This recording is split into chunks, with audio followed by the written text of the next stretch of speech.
કેમ છો વિદ્યાર્થી મિત્રો? આજે આપણે ધોરણ 10 પ્રકરણ 5 માં 5.1 નો દાખલા નંબર 2 જોઈશું, જેમાં તમને પ્રથમ પદ આપી દેવામાં આવ્યું છે અને સામાન્ય તફાવત તમને આપી દીધો છે અને તમારે સમાંતર શ્રેણીના પ્રથમ 4 પદ શોધવાના છે. તો પહેલો દાખલો a બરાબર 10 એટલે કે પ્રથમ પદ તમને 10 આપેલું છે અને સામાન્ય તફાવત એટલે કે d બરાબર તમને 10 આપેલા છે. તો આમાં પહેલું પદ આપણે જોઈએ. તો પહેલું પદ શું થશે? તો કે a થશે. આ તમને સૂત્ર યાદ હશે. તો પહેલું પદ બરાબર a એટલે કેટલા આવશે? 10 આવશે. પછી આવશે બીજું પદ. તો બીજો પદ એટલે શું? a વત્તા d. જ્યારે પણ તમને આવું કહેવામાં આવે બીજું પદ એટલે 2 ઓછા 1 કરીને એટલે કે d લખી દેવાનો. એટલે 10 વત્તા 10 બરાબર 20. ત્રીજું પદ બરાબર a વત્તા 3 છે એટલે 2 લખવાના એટલે 2d. 10 વત્તા 2 કૌંસમાં કેટલા આવશે? તો કે 10 આવશે. તો 10 દુના 20 ને 20 વત્તા 10 એટલે 30. એ જ રીતે ચોથું પદ. તો ચોથું પદ બરાબર a વત્તા 4 છે એટલે 1 ઓછો કરવાનો એટલે 3d. 10 વત્તા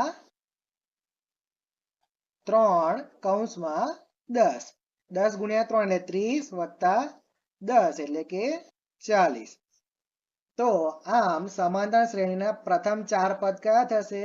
તો કે 10, 20, 30 અને 40. તો તમારા સમાંતર શ્રેણીના પહેલા 4 પદ મળી ગયા. બીજો દાખલો જોઈએ. a બરાબર -2 અને d બરાબર 0 તમને આપેલા છે. તો પ્રથમ પદ બરાબર કેટલું થશે? a એટલે કે -2. પછી બીજું પદ એટલે કે a વત્તા d. તો એ કેટલા છે? -2 અને d કેટલા છે? 0 એટલે કેટલા આવશે? -2. એ જ રીતે ત્રીજું પદ જોઈએ. તો a વત્તા 3 માંથી 1 એટલે બાદ કરવાનો એટલે 2d લખાશે. -2 વત્તા 2 કૌંસમાં 0 એટલે શું આવશે? -2 જ આવશે.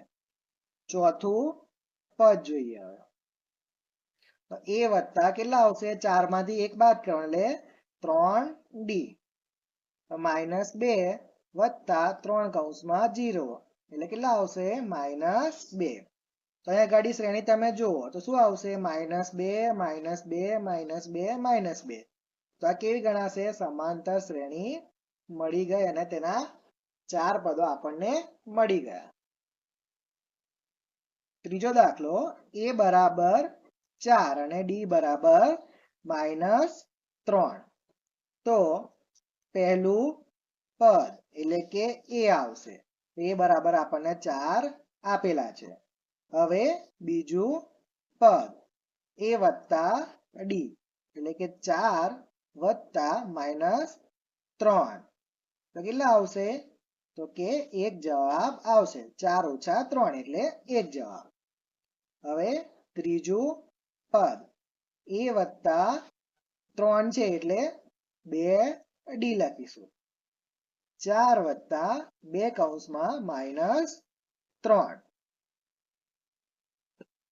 તો 4 ઓછા 3 દુ 6. એ જવાબ કેટલો આવશે?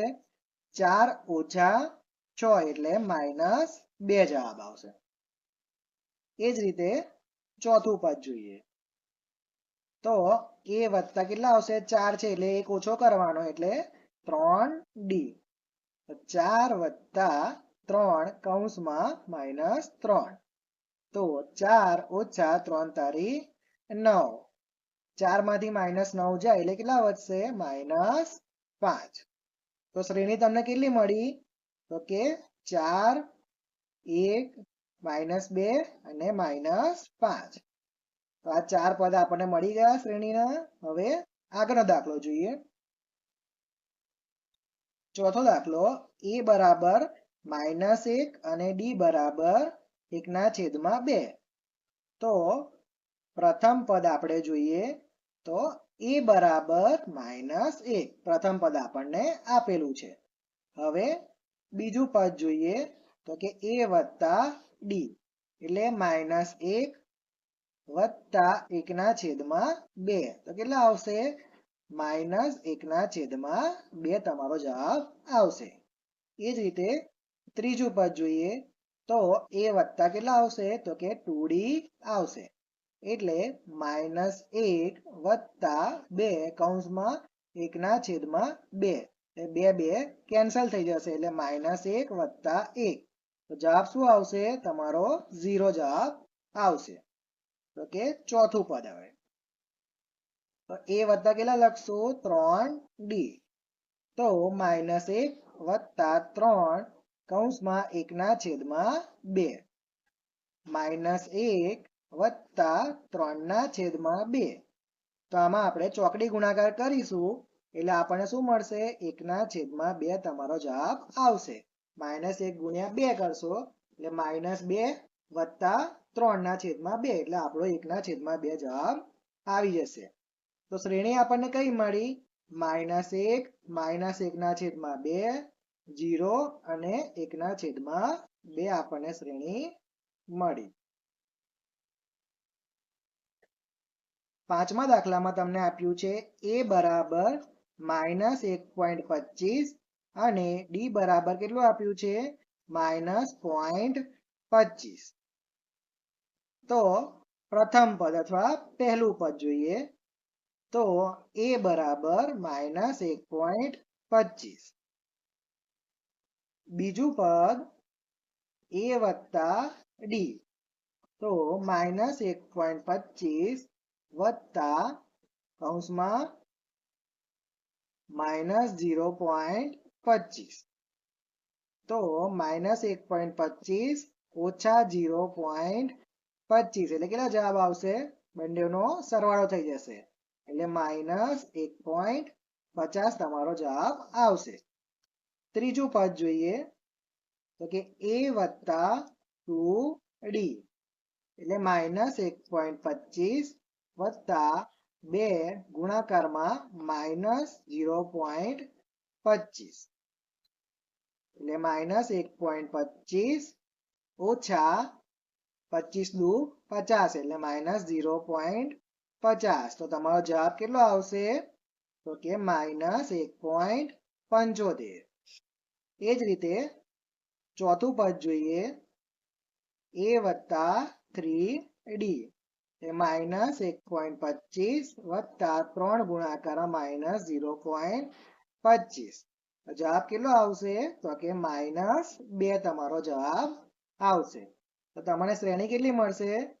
તો કે -1.25 -1.50 -1.75 અને -2 તમારો જવાબ આવી ગયો.